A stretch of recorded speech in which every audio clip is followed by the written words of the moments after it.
Bonjour à toutes et à tous. J'espère que vous allez bien et que vous êtes prêts à terminer cette année 2024. Alors, de quoi allons-nous parler aujourd'hui? Il y a 4 ou 5 ans, avec l'aide de Serge Ducatel, je pense que certains d'entre vous ont dû connaître, nous avions créé une navette récupérée dans l'industrie textile qui indiquait la température ambiante, le taux d'humidité, la vitesse de variation de la température, la date, l'heure, et même elle parlait avec la voix de ma femme, mais aussi la mienne, pour annoncer l'heure, mais aussi des messages très spécifiques à Noël ou à Nouvel An. Et à Nouvel An. Nous l'avions surnommée obligatoirement la navette multifonction. J'en profite encore pour dire un grand merci à Sergio. Eh bien, malheureusement, cette navette a fini par rendre l'âme et j'entame aujourd'hui sa renaissance car je l'avais toujours dit à mon père, qui me l'a offerte, qu'un jour j'en ferai un thermomètre. Lui, il en faisait des porte-clés. Il faut donc que je me réapproprie ce mode d'affichage de température. Alors le schéma,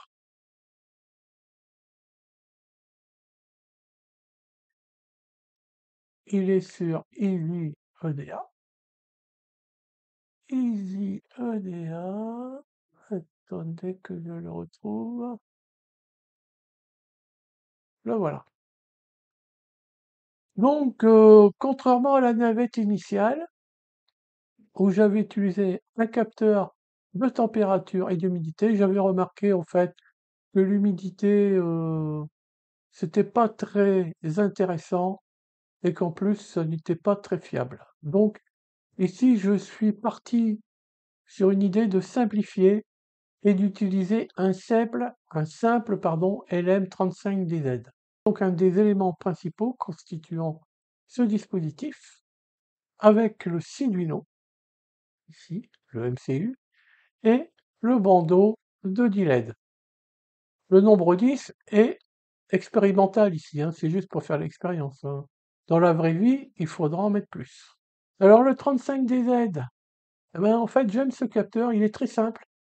Il fournit, selon une loi linéaire, pour notre cas entre 0 et 100 degrés, une tension allant de 0 à 1 volt. Ce petit composant est intégré dans un boîtier TO92 et je l'alimente en 5 volts. Son signal de sortie Vout est relié au port D1 du MCU, qui nous l'avons dit est un Arduino XIO.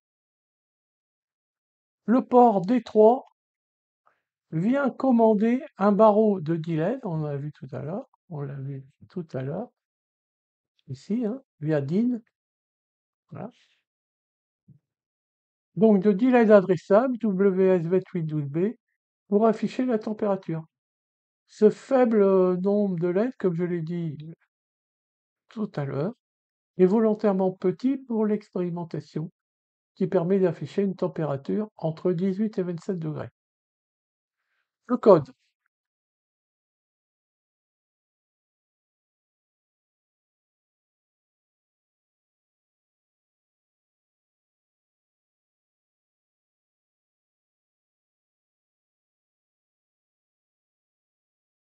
Eh bien entendu, donc nous utilisons ici une bibliothèque Adafruit, neopixel.h, A1 pour la lecture du LM35DZ, pour driver le DIN du bandeau de LED. Nous indiquons ici le nombre de LED du bandeau, 10. Ensuite, nous paramétrons l'objet strip avec le nombre de LED, le brochage, type de couleur et fréquence.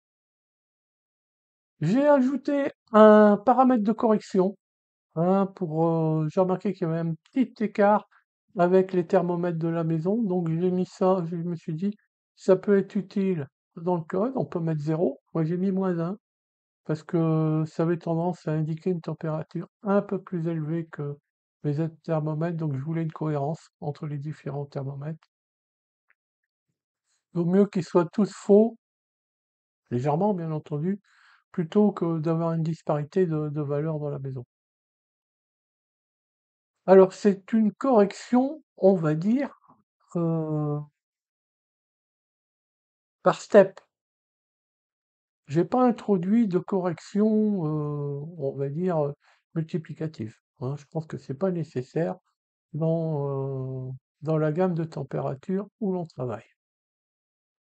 Alors dans le setup, j'initialise la liaison Siri pour communiquer avec le moniteur Siri.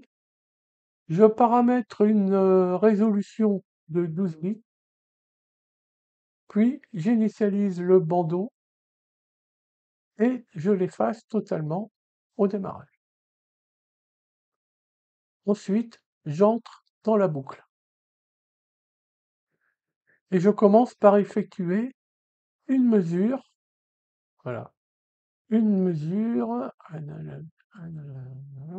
voilà, de LM 35 pins, donc sur 1, voilà, c'est ça.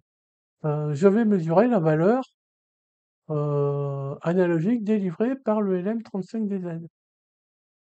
Ensuite, j'effectue une mise à l'échelle, ici, hein, avec le 3,3, le nombre de points, et multiplie par 100 pour avoir des degrés.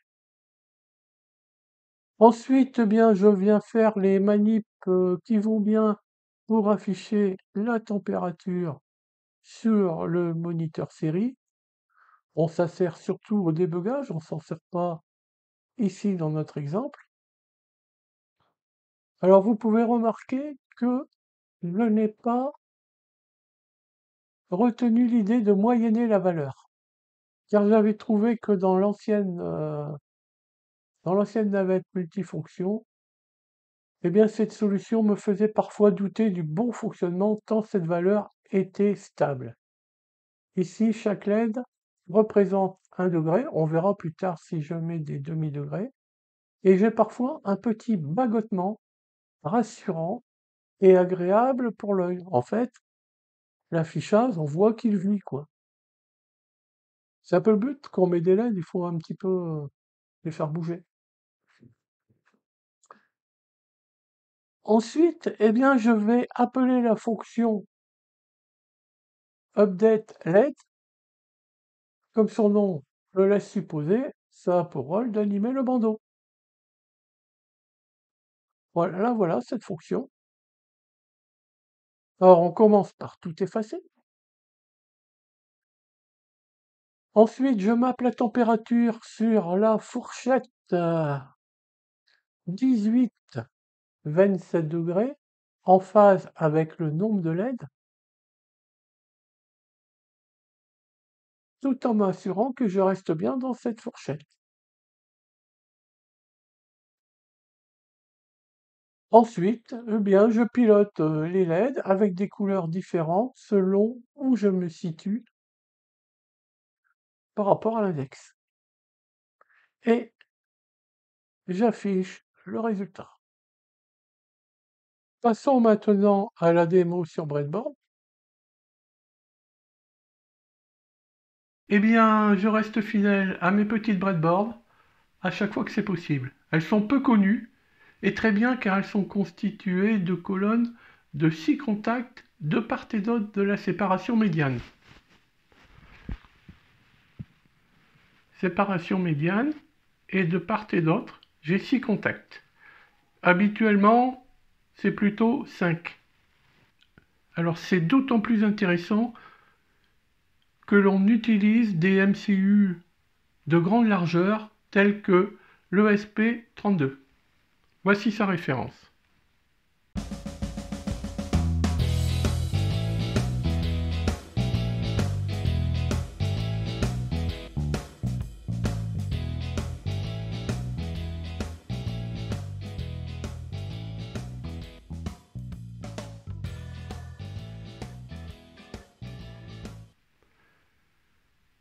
Alors, conformément à mes habitudes, j'ai placé mon MCU à l'extrémité,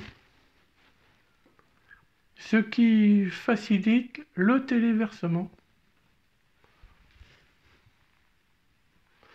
Le LM35DZ est ici. En haut, son alimentation positive, en bas, la masse, et au milieu, le Vout, c'est-à-dire le signal analogique proportionnel à la température que j'envoie sur une entrée analogique. Ici, c'est l'entrée A1 du Arduino XIAO et que je traite dans le code. Alors, j'utilise une chute d'un ruban de LED. Ici, il est encore dans sa protection. Alors, il y en a 10 justement. Donc, c'est pour ça que j'ai fait une échelle dans le code. Pour l'instant, de manière expérimentale, j'ai fait une échelle qui va de 18 à 27 degrés. Donc, avec un pas de 1 degré.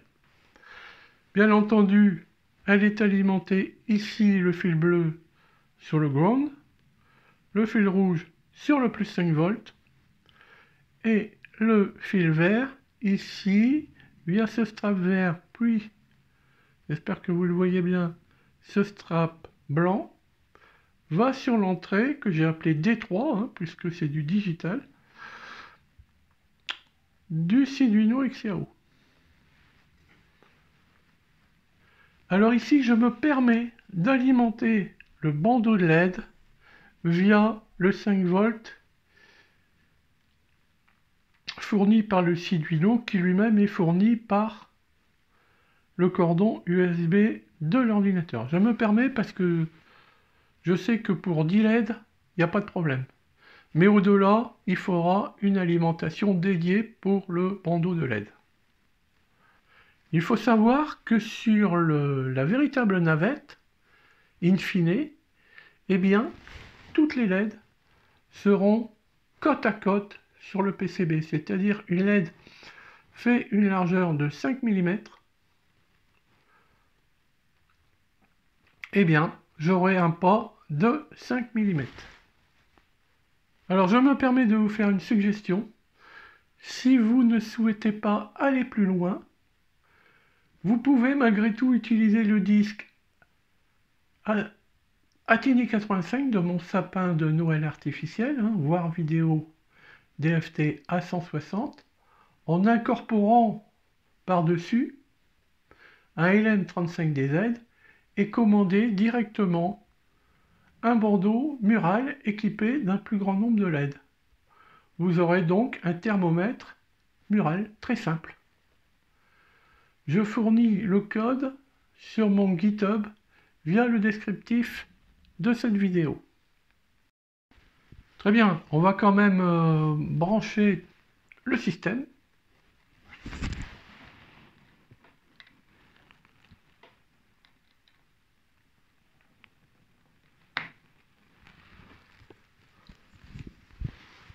Voilà, donc vous voyez en haut des LED allumés en bleu, en bas une LED allumée en rouge.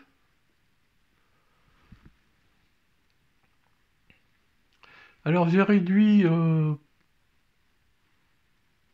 au maximum la luminosité des LED d'extrémité. Et ici, une LED jaune qui indique en fait la température. Comme je commence à 18 et que j'ai un pas de 1 degré, actuellement dans cette pièce, il fait 19 degrés. Ce qui est normal, c'est une pièce que j'utilise que pour faire mes vidéos, donc je veux dire quand même que j'ai mis un peu de chauffage avant d'arriver parce qu'il fait assez froid dehors. Mais voilà, la température est plutôt basse dans cette pièce. Alors, je n'ai rien pour réchauffer le truc. Je vais donc le refroidir, quand même que je vois. Donc là, les jaune devraient partir en butée basse.